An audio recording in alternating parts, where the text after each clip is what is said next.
Do you ever think about size and get a bit messed up in your head? Like, we know that everything's made up of atoms, but when you try and get your head around how small a molecule or an atom or nucleons are, you kind of feel like your head's going to implode. Or the opposite way, when you think about how big Earth is and that is in a solar system and that is in a galaxy which is just a small part of the universe. Did you know that if you shrunk our solar system, which is the sun and 8 planets, down to the size of the palm of your hand, our galaxy, the Milky Way, would be the size of North America? How crazy is that? And there are thousands of galaxies in the known universe. Get this, a proton is this size. The known universe is this size. Meaning that the universe is roughly 1,000 billion times bigger than a proton.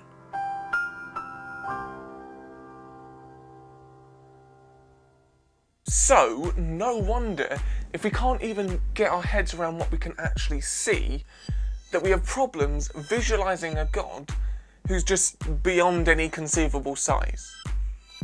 And yet there he is. It's so hard to understand the scale of God that I've just kind of given up trying. So rather than thinking of God as big, try this. He's in everything. In fancy Christian mumbo jumbo, we call this being omnipresent. For me, this is so much easier than thinking of him as somebody who's in the stars somewhere. You see a rock, and there's a little bit of God's presence in that. You see a dog, and there's a bit of him in that too. You see another human being, and there's a good chance, no matter whether that person believes in him or not, that there's a large part of God in there too.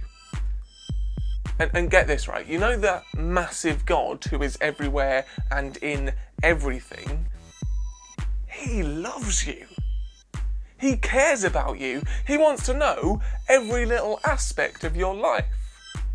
This guy could watch supernovas all day, but instead he worries about whether you're going to get to work on time, or if that guy really likes you, or whether your team's going to win that game. Go sports. That's like if we each chose an atom. One particular atom, say the carbon atom that makes up this bit of air. And we just followed it. We watched it as it swooped around the room, around the world, followed which way it was going, how fast, which other atoms it bumped into. And then we kept one eye on those atoms as we carried on following our favourite atom around. A whole human life used up on following a bit of carbon. That to me is what it's like that God has an interest in us. He could be doing much cooler stuff with his time. But because he loves you and he cares for you, your problems are his. And he's going to follow you and all the other atoms you bump into, just to make sure you're safe. Just to make sure you're happy.